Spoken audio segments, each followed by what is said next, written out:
जाति का जनगणना निश्चित रूप से हमारी पार्टी का एक स्पष्ट निर्णय लिया वर्किंग कमेटी ने, होनी चाहिए। हमारी पहली चुनौतियां कुछ और थी। हम लोग पहले खाने का अनाज बाहर से मंगाया करते थे। काम सवाल पूछने का, मेरा थोड़ी ना है। पद के लिए अगर झगड़ा करना होता तो कांग्रेस में तो सोनिया जी या राहुल जी में से कोई प्राइम मिनिस्टर बन सकता था 2004 में भी। सचिन जी, दिल्ली में एक बात की चर्चा बहुत जोरों पर रहती है और वो चर्चा ये चलती है कि बीते 5 सालों में यहाँ पर विपक्ष की भूमिका बीजेपी से ज्यादा सचिन पायलट ने निभाई है। क्या कहेंगे इस पर आप?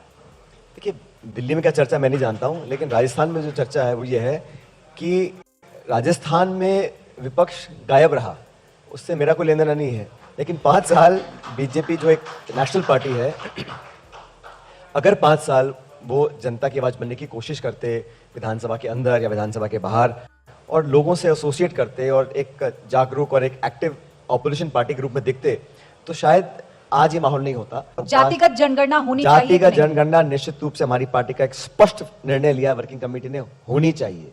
और इसके लिए 2 मिनट दीजिए मेरे को, क्यों होनी चाहिए। हम बजट देते हैं, घोषणाएं करते हैं, स्कीम्स लॉन्च करते हैं, समाज के उस तबके को जो जरूरत है, अगर हमें पता ही नहीं है कितने लोग हैं, कितनी आबादी है, कहाँ रह रही है, किस आर्थिक हालात में रह रहे हैं, तो हम उसको साइंटिफिकली इकोनॉमिकली कैसे बेनिफिट कर पाएंगे।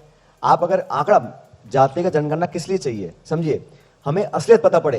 कुछ ऐसे लोग हो सकते हैं जिनको बहुत ज्यादा लाभ मिल रहा है और कुछ ऐसे को कुछ नहीं मिल रहा, क्योंकि जब तक हमारे पास तथ्यात्मक आंकड़े नहीं होंगे, हम साइंटिफिकली स्कीम्स, प्रोग्राम्स, बजट्स को डिलीवर नहीं कर पाएंगे। भारत सरकार, राज्य सरकारें टारगेटेड सेगमेंट्स को पहुंचाने के लिए, आजकल टेक्नोलॉजी हमारे पास है। अगर मुझे पता है कि यहाँ 100 में से 25 लोग बहुत गरीबी हालत में रह रहे हैं, हम 25 तक पहुंच सकते हैं। अगर आंकड़ा हमारे पास नहीं होगा तो हम कैसे पहुंचेंगे। और इसमें आपत्ति किसी को नहीं होनी चाहिए, क्योंकि ये कहना कि इससे जातिवाद फैल जाएगा, मैं तो कह रहा हूं इससे खत्म होगा।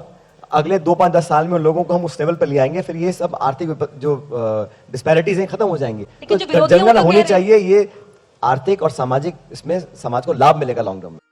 जो विरोधी है तो वो तो कह रहे हैं कि कांग्रेस जातिगत जनगणना के नाम पर समाज को बांटने का ही काम। विरोधी तो कुछ तो कहेंगे ना, क्या कहें, वो कह सकते हैं। आपकी alliance आप मुझे बताइए, अगर कांग्रेस पार्टी कुछ कहती है तो आप उम्मीद करते हैं विरोधी बोलेंगे हाँ बहुत अच्छा काम कर रहे हैं। वो जमाने चले गए, अब कोई कहने वाला नहीं है। मन में अगर होगा तब भी नहीं बोलते हैं।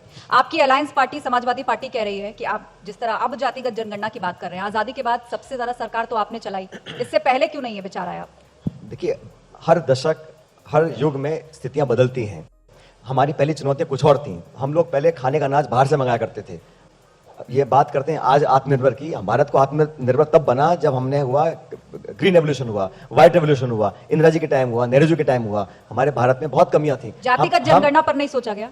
अरे भाई, मैं कह रहा हूं जब खाने को अनाज नहीं है तो बाकी काम आदमी होंगे ना। लेकिन आज मुझे लग रहा है ये एक वास्तविकता बनी है, इसको ना बजाय इसको पॉलिटिसाइज करने के, इस पर सकारात्मक रुख रखना चाहिए। और अगर आंकड़े सामने आते हैं तो उसमें किसी को हर्ज क्या होता है। लेकिन अलायंस कितना मजबूत है? बात अलायंस की भी बहुत मजबूत है। लेकिन कैसे? सचिन जी, मध्य प्रदेश में एसपी खड़ी है, आम आदमी किसी पार्टी एक स्टेट में, किसी एक दल की कुछ सीटों के ऊपर जो अभी मीडिया में आया, उसको बेस बना के आप मत समझिएगा। क्योंकि देखिए, इंडिया अलायंस जो है ये एक नेशनल अलायंस है और बहुत जल्द हम लोग लोकसभा सीटों के बंटवारे पर चर्चा करेंगे। और हमारा अलायंस का उद्देश्य क्या है, 24 में लोकसभा के अंदर हम सरकार बनाए, इसलिए कुछ गिव एंड टेक करना पड़ेगा। लेकिन मैं नहीं समझता हूं कि किसी 1 या 2 राज्य में, किसी 1 या 2 दल के कुछ कहने ना कहने से बहुत ज्यादा फर्क पड़ेगा। अंत में हमारा जो लक्ष्य है वो नेशनल इशू है और उस पर हम लोग पूरी तरह कमिटेड हैं। इसमें कोई किसी को दोहराई नहीं होनी चाहिए। क्या यही एडजस्टमेंट आपने डीएमके के साथ किया जब सनातन को डेंगू और मलेरिया उदयनिधि स्टालिन की तरफ से कहा गया? कांग्रेस पार्टी ने कभी इसको कंडोन नहीं किया। किसी ने क्या बोला? अब अगर इतनी पार्टियां हैं, अगर सब पार्टियों की सारी सोच, सारी रणनीति, आइडियोलॉजी एक ही हो, सब मर्जी नहीं कर जाते सारे के सारे। अलग अलग पार्टियां हैं, वो अपना बोल रहे हैं, हो सकता है मैं सहमत ना हूं उनकी बात से, लेकिन आप उसको हाईलाइट करके बोलना चाह रहे हैं। और मैं पूछूं आपसे, जो एनडीए अलायंस था वो कहां है आज? ना शिवसेना उसमें है, ना अकाली दल उसमें है, ना नीतीश कुमार उसमें है, ना पीडीपी उसके अंदर है। वो तो कोलैप्स ही कर गया। उस पर नहीं पूछेंगे आप लोग। आप किसी ने स्टेटमेंट दिया उसका पूछ बोलिए, आप जवाब दीजिए। हमने तो सवाल किया। आपका काम सवाल पूछने का, मेरा थोड़ी ना है। आपको पूछना चाहिए, आपको पूछना चाहिए कि जो एनडीए इतना शक्तिशाली वाजपेयी जी के टाइम में था, आज वो दिखाई नहीं पड़ता है। आज उनको इंडिया अलायंस बनने के बाद कैसे कैसे 25-30 पार्टियों को जोड़ के फोटो खिंचवाई दिल्ली में कि एनडीए दोबारा पैदा हो गया। कभी मिशकल मांझी जी को लिया है, कभी किसी और को लिया है, जिनका कोई सांसद विधायक नहीं है। तो ये एक वास्तविकता है और ये घबराहट एनडीए के जहन में होना स्वाभाविक है।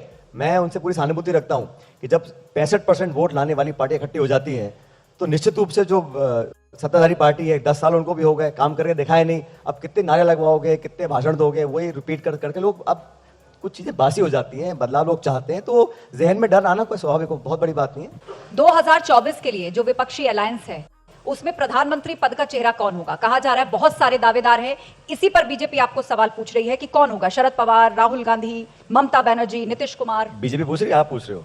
मैं उनकी तरफ से सवाल पूछ रही हूँ। हमने स्पष्ट कर दिया, हम पद के लिए लायक नहीं है। मत भूलिए, पद के लिए अगर झगड़ा करना होता तो कांग्रेस में तो सोनिया जी या राहुल जी में से कोई प्राइम मिनिस्टर बन सकता था 2004 में भी। 30 साल से कोई पद पे रहा नहीं।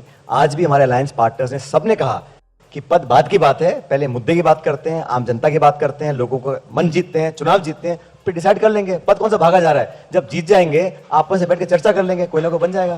हाँ, आँख बंद, नाक बंद, खोटा खोटा बात बंद, बनना है तो बाप बंद, छोटे थोड़ा शाप बंद। शाबाश बेटा, बहुत बढ़िया। अब बताइए मैं क्या करूंगा? एक बहुत सिंपल सी टिप आपके साथ शेयर करती हूँ। अपने हाथ को इस तरह से रखिए। If you look at this from your side, आपका लेफ्ट हैंड आपको बी के जैसे दिखेगा और राइट हैंड आपको डी के जैसे दिखेगा। B and D. B for थोड़ी मदद रखिए। वे मैं थो तेरा मन पर